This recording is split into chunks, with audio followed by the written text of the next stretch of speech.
In the world of football, Cristiano Ronaldo has always been untouchable, a living legend who has broken every record imaginable. 5 Ballon d'Or awards, over 900 career goals, and 143 goals for Portugal, making him the all-time leading scorer in international football history. But on November 14th, 2025, something unprecedented happened. For the first time in his illustrious career representing Portugal, Cristiano Ronaldo was shown a red card. And this wasn't just any red card. It was for a deliberate act of aggression that could cost him dearly at the 2026 World Cup today. We're diving deep into the incident that shocked the football world, the severe consequences Ronaldo now faces, and what this means for his final shot at World Cup glory. This is a story about a moment of frustration that could define the twilight of one of football's greatest careers. Let's set the scene. Portugal traveled to Dublin to face Ireland in a crucial World Cup qualifying match. The game wasn't going Portugal's way. They were struggling to break down a resilient Irish defense, and frustration was clearly building. Then in the 15th minute of the second half, everything changed. With the ball nowhere near him, Cristiano Ronaldo threw a deliberate elbow at Irish defender Dara O'Shea. It was a moment of pure frustration, completely away from play. Initially, the referee didn't spot the offense. But this is modern football. The video assistant referee was watching. After a VAR review, the decision was crystal clear, a straight red card for violent conduct. As Ronaldo trudged off the pitch, the magnitude of what had just happened began to sink in. This marked a historic low point for the 40-year-old superstar, his first ever red card in 226 appearances for the Portuguese national team. Across more than 2 decades representing his country, through countless high-pressure matches, intense rivalries, and heated moments, he had never crossed this line. Until now. Portugal went on to lose the match 2-0, a devastating result that added insult to injury. After the game, Ireland's manager couldn't resist a subtle dig at the Portuguese icon, remarking, "Maybe I got into his head," when asked about the incident. Following his dismissal, Ronaldo immediately left Portugal's training camp, and now the football world waits to learn just how severe his punishment will be. Because according to FIFA regulations, this wasn't just a standard red card offense. It was classified as aggression, and that carries much more serious consequences. So what exactly do FIFA's disciplinary rules say about incidents like this? The regulations are very clear, and they're yanli, perhaps more harsh than many fans realize. According to Article 14, Chapter 2 of FIFA's disciplinary code, acts of aggression carry a minimum suspension of 3 matches or an appropriate period of time. What qualifies as aggression?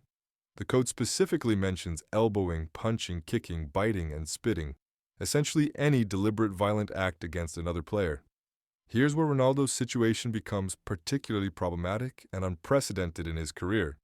FIFA's rules explicitly state that any suspension arising from World Cup qualifying matches must be served during the World Cup itself if those games cannot be completed during the qualifiers. This is a crucial point that many people don't understand. You can't just serve your ban in friendly matches or wait until the next qualifying campaign. The suspension carries over directly into the tournament. The FIFA Disciplinary Committee has the authority to determine the exact length of the ban. While 3 games is the mandatory minimum for acts of aggression, they have the discretion to impose an even longer suspension depending on the severity of the offense. Given that Ronaldo's elbow was deliberate, premeditated, and occurred completely away from play, not even in a situation where he was competing for the ball, there's a genuine possibility the punishment could exceed the minimum 3-match ban. This creates a nightmare scenario for both Ronaldo and Portugal. Even in the best-case scenario of a 3-match suspension, Ronaldo would miss critical games at what is almost certainly his final World Cup. At 40 years old, 2026 represents his last realistic chance at football's greatest prize, the one trophy that has eluded him throughout his legendary career. Now let's break down the mathematics of this situation, because the numbers tell a concerning story for Ronaldo and Portugal. Portugal has just 1 World Cup qualifying match remaining, a home fixture against Armenia. In normal circumstances, this would be a straightforward game. A victory would guarantee their place at the 2026 World Cup, and even a draw would likely be sufficient, depending on other results in their qualifying group. But here's the problem. Ronaldo will definitely miss this crucial match due to his automatic one-game suspension from the red card. That's one game down, but even if Portugal qualifies directly, which remains the most likely scenario, he would still have at least 2 games remaining on his minimum 3-match ban to serve at the World Cup itself. Think about what this means. The World Cup group stage consists of just 3 matches. If Ronaldo receives the minimum 3-game suspension, he would miss Portugal's first 2 group matches, only becoming available for their final group game. And that's assuming FIFA doesn't extend the ban beyond 3 matches, which they absolutely could do, given the nature of the offense. There's also an unlikely but possible worst-case scenario. If Portugal somehow fails to secure automatic qualification, which would require a dramatic collapse, they would enter a playoff round.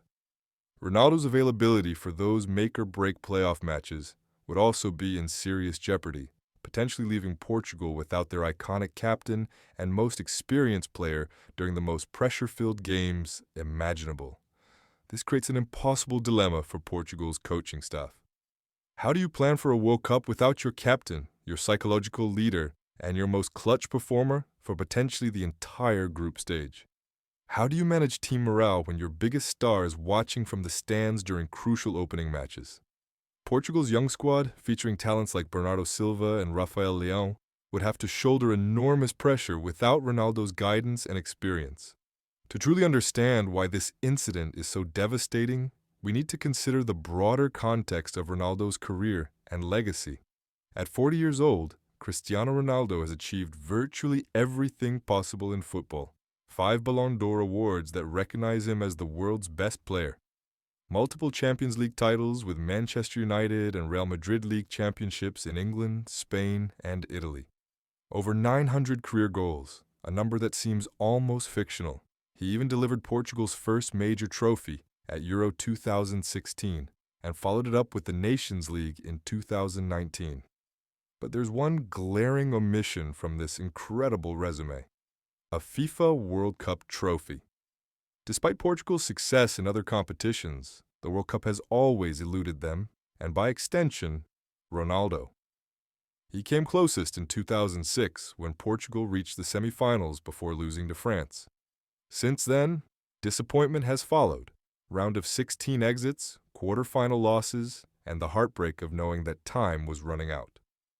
The 2026 World Cup, to be held across the United States, Canada, and Mexico, represents Ronaldo's final realistic chance. At 41 years old during the tournament, he would be one of the oldest players competing, but his determination to lift that trophy has never wavered. He's maintained his physical condition obsessively, adapted his playing style to remain effective, and consistently stated his desire to compete at the highest level for as long as possible. Missing potentially the entire group stage due to a moment of frustration would be a bitter pill to swallow, perhaps the most frustrating moment of his entire career. It's one thing to lose on the pitch, to be eliminated by a better team or an unfortunate result. But to eliminate yourself through a reckless act of violence, that's something entirely different, and something Ronaldo will have to live with regardless of FIFA's final decision. This incident also raises broader questions about pressure, expectations, and the mental challenges elite athletes face. What was going through Ronaldo's mind in that moment? Was it accumulated frustration from the match? The weight of knowing this is his last chance? The pressure of carrying Portugal's World Cup hopes on his shoulders for nearly 2 decades? Whatever the answer, it led to a decision that could define his legacy in ways he never imagined. Football history is full of moments where a single act of indiscipline changed everything. Zinedine Zidane's headbutt in the 2006 World Cup final, his final match before retirement, ending in a red card and France's defeat. Luis Suarez biting Giorgio Chiellini at the 2014 World Cup, earning a 9-match international ban and missing crucial games. Diego Maradona's infamous Hand of God in 1986, which somehow went unpunished but remains controversial nearly 40 years later. But Ronaldo's situation is unique because it combines several factors: his age and the finality of this being his last World Cup, The clear-cut nature of the offense caught on camera and confirmed by VAR, and the timing, coming just before a tournament where every match could be his last chance at glory. So what happens next? The FIFA Disciplinary Committee will review the incident and make their decision in the coming days or weeks. They'll consider video evidence, referee reports, and the specific wording of their disciplinary code. Historical precedents suggest they'll likely stick close to the minimum 3-match ban, but they could certainly impose more severe punishment if they view the offense as particularly egregious. Portugal, meanwhile, must prepare for the very real possibility of competing without Ronaldo for significant portions of the World Cup. Manager Roberto Martinez will need to develop contingency plans, identify leaders who can step into Ronaldo's role, and manage the psychological impact on a squad that has relied on their captain for inspiration and goals for so many years.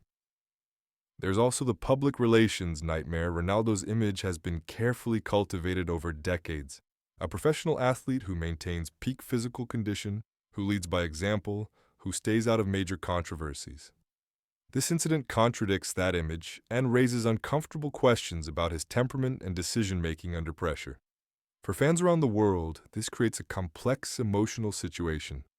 Many will defend Ronaldo, arguing that one mistake shouldn't overshadow 2 decades of brilliance.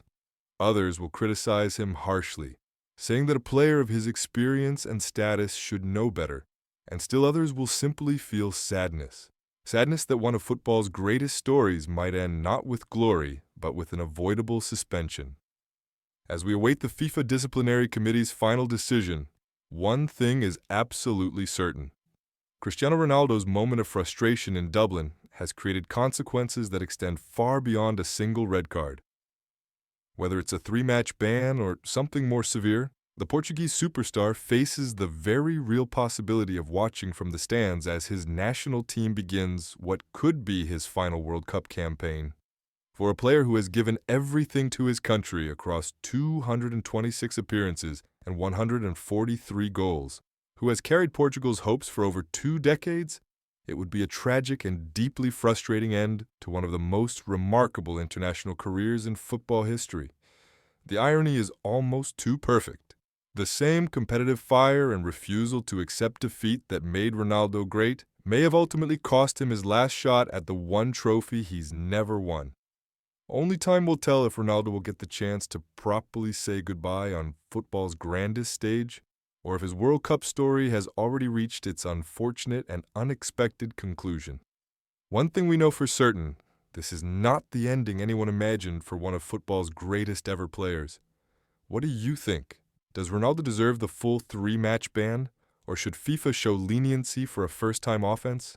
And can Portugal succeed at the World Cup without their captain?